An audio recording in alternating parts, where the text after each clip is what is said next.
ओम श्री पुराण पुरुषोत्तमाय नमः। श्री गणेशाय नमः। श्री शिव महापुराण विद्येश्वर संहिता। भक्तों, आज हम विद्येश्वर संहिता के अंतर्गत प्रयाग में सूत जी से मुनियों का तुरंत पापनाश करने वाले साधन के विषय में प्रश्न पूछना और सूत जी द्वारा उत्तर देना, इसके बारे में हम कथा कहेंगे। आद्यंत मंगलम जात समान भावम आर्यम तमीशम जरामरमात्मदेवम पंचाननम प्रबल पंच विनोदशीलम संभावये मनसी शंकरम विकेशम।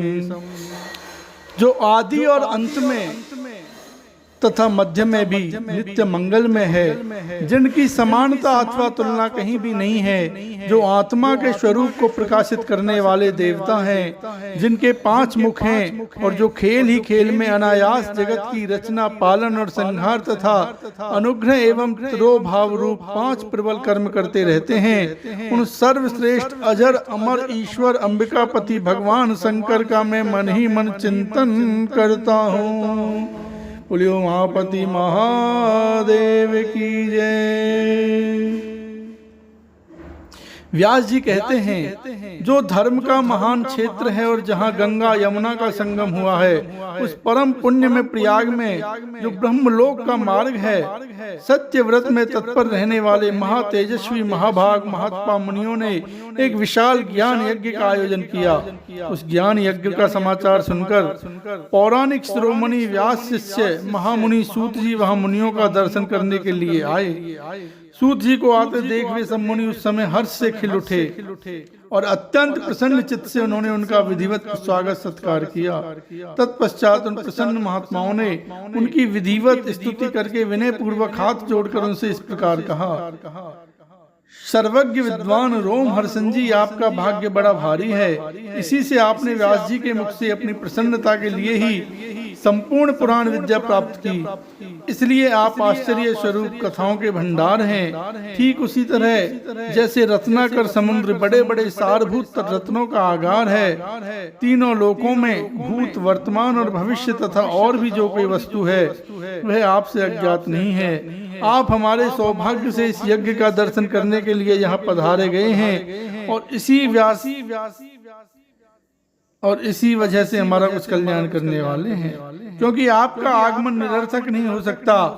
हमने पहले भी आपसे शुभाशुभ तत्व का पूरा वर्णन सुना है, किंतु उससे तृप्ति नहीं होती, हमें उसे सुनने की बारंबार इच्छा होती है।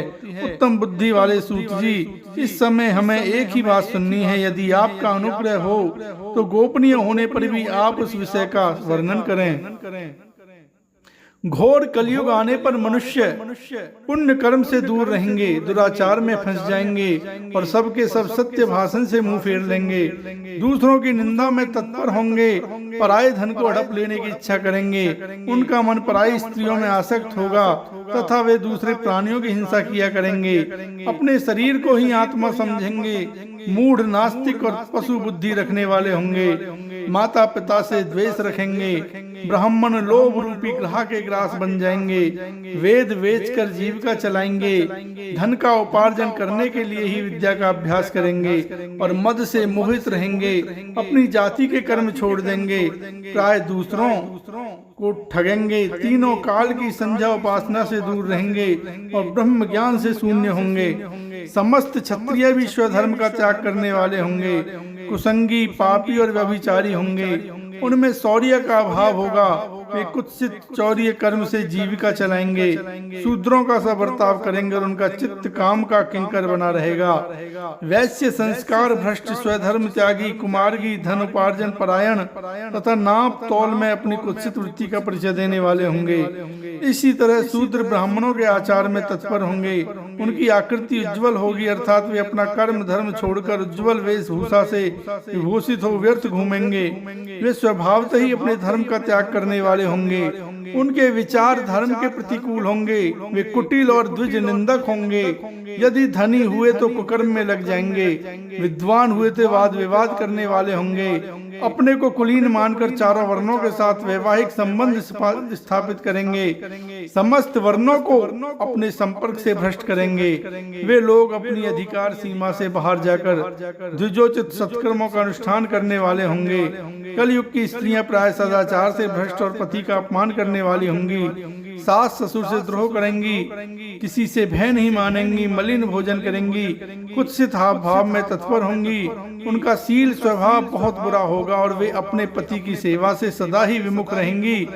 सूत जी, इस तरह जिनकी बुद्धि नष्ट हो गई है, जिन्होंने अपने धर्म का त्याग कर दिया है, ऐसे लोगों को इहलोक और परलोक में उत्तम गति कैसे प्राप्त होगी?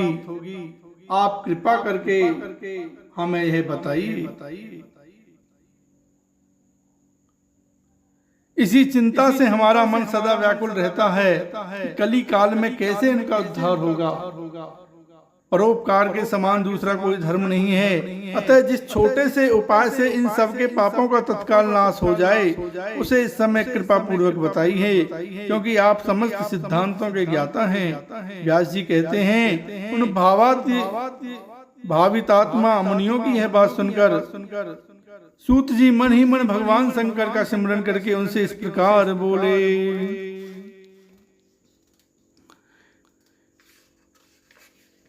शिव पुराण का परिचय देते हुए कहने लगे, सूत जी कहते हैं, साधु महात्माओं, आपने बहुत अच्छी बात पूछी है। आपका यह प्रश्न तीनों लोकों का हित करने वाला है। मैं गुरुदेव व्यास का सिमरन करके आप लोगों को स्नेहवश इस विषय का वर्णन करूंगा। आप आदर पूर्वक सुने। सबसे उत्तम जो शिव पुराण है वह वेदांत का सार सर्वस्व है तथा वक्ता और श्रोता का समस्त पाप राशियों से उद्धार करने वाला है। इतना ही नहीं, वह परलोक में परमार्थ वस्तु को देने वाला है। कली की कलमस राशि का विनाश करने वाला है। उसमें भगवान शिव के उत्तम यश का वर्णन है।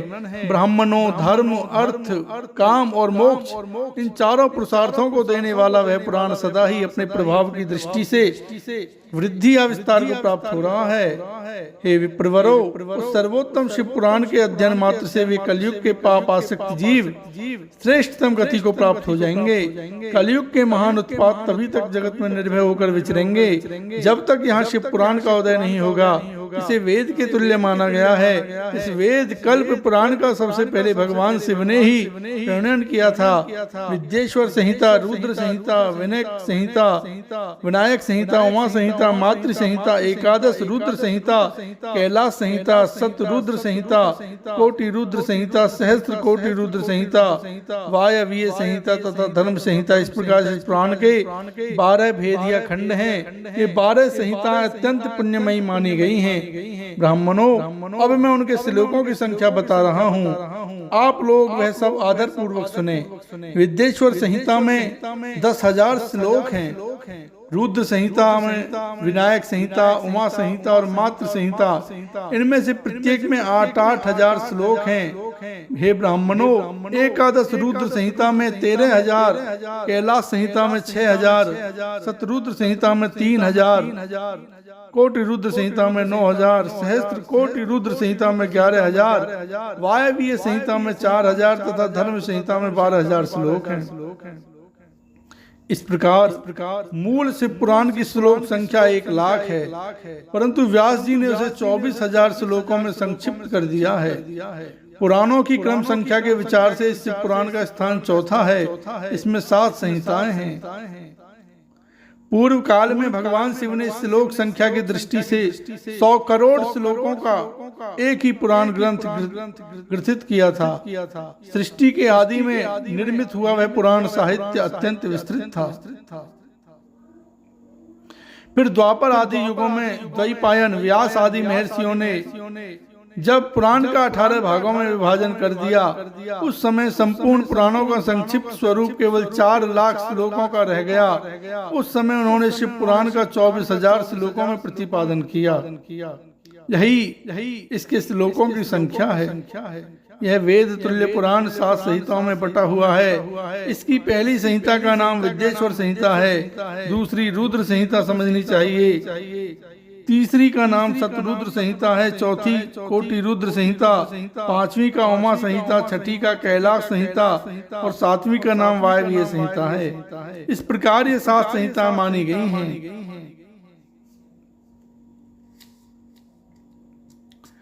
इन 7 संहिताओं से युक्त दिव्य शिव पुराण वेद के तुल्य प्रामाणिक तथा सबसे उत्कृष्ट गति प्रदान करने वाला है।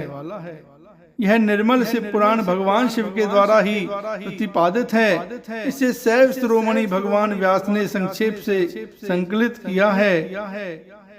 यह समस्त जीव समुदाय के लिए उपकारक, विविध तापों का नाश करने वाला, तुलना रहित एवं सत्पुरुषों को कल्याण प्रदान करने वाला है। इसमें वेदांत विज्ञान में प्रधान तथा निष्कपट धर्म का प्रतिपादन किया गया है।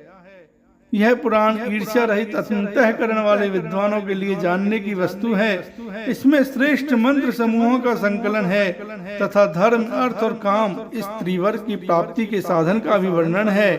यह उत्तम शिव पुराण समस्त पुराणों में श्रेष्ठ है। वेद वेदांत में वेद्य रूप से विलसित परम वस्तु परमात्मा का इसमें गान किया गया है। जो बड़े आदर से इसे पढ़ता और सुनता है वह भगवान शिव का प्रिय होकर परम गति को प्राप्त कर लेता है। बोले शंकर भगवान की जय।